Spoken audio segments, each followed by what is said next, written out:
Implantées dès la fin de l'Empire ottoman, les écoles catholiques sont au Moyen-Orient le levier principal de la francophonie. Le sable argileux est plus grand. Non, c'est le sable sablonneux. Oui, c'est mon opinion. Aujourd'hui, le Liban compte 329 écoles catholiques, l'Égypte 170, 35 écoles sont implantées en Terre Sainte, 10 en Irak, 8 en Syrie et 6 en Turquie.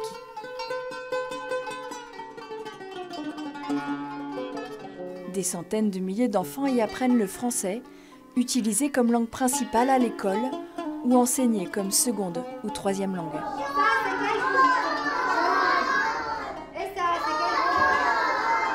Par leur enseignement, ces écoles véhiculent les valeurs chrétiennes d'ouverture et de fraternité, mais aussi la devise de la République française, liberté, égalité, fraternité. Des mots qui résonnent avec force dans le contexte régional actuel.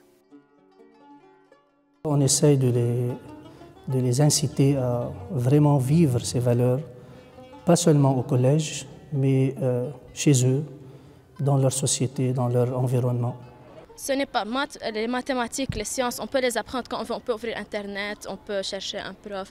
Mais les valeurs, c'est quelque chose qu'on a depuis qu'on est enfant, depuis notre enfance. Si on ne les a pas, on ne peut pas continuer dans la vie. Il y a un savoir-faire, un savoir-vivre. Les écoles catholiques perdent chaque année du terrain en raison des conflits qui sévissent dans toute la région. On avait 150 élèves, mais après ces bombes-là, on est devenu à 50. Cette année-ci, on est à 92, grâce à Dieu. Comme dans cette école d'Alep, certains établissements syriens ou irakiens ont vu leurs effectifs diminuer de moitié depuis le début de la guerre. Mais dans ces temps difficiles, les écoles sont aussi un modèle de cohabitation possible entre les communautés parce qu'elles accueillent des enfants issus de toutes les confessions et de tous les milieux. Elles sont porteuses d'espérance pour les populations et les pays où elles sont implantées.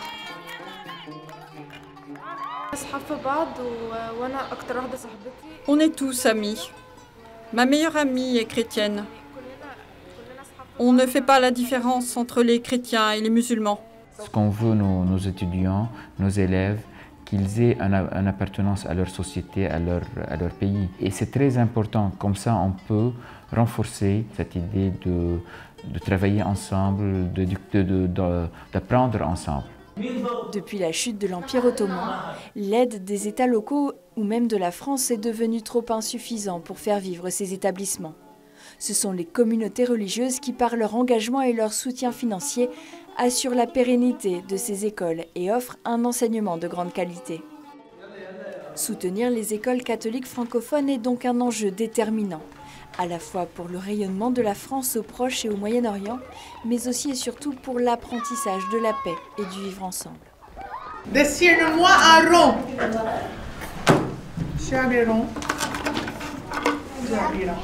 Bravo! En 1856, c'est pour venir en aide aux enfants du Liban, notamment, que l'œuvre d'Orient, à l'origine appelée l'œuvre des écoles d'Orient, a été créée. Ses fondateurs, regroupés autour du baron Cauchy, célèbre mathématicien, étaient tous des laïcs, professeurs à la Sorbonne à Paris. Dès le début, l'œuvre d'Orient a accompagné et soutenu l'implantation d'écoles par des congrégations religieuses françaises, ce qui lui a valu d'être reconnu comme acteur de la protection des droits des chrétiens dans l'Empire ottoman. Aujourd'hui, même si la mission s'est élargie à la santé, à l'action sociale, humanitaire et à l'action pastorale, l'éducation reste au cœur de ses préoccupations. Des volontaires sont envoyés chaque année au sein de ces écoles.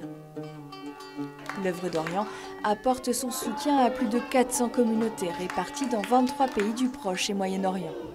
Au total, 21 millions d'euros sont reversés pour soutenir 1500 projets chaque année.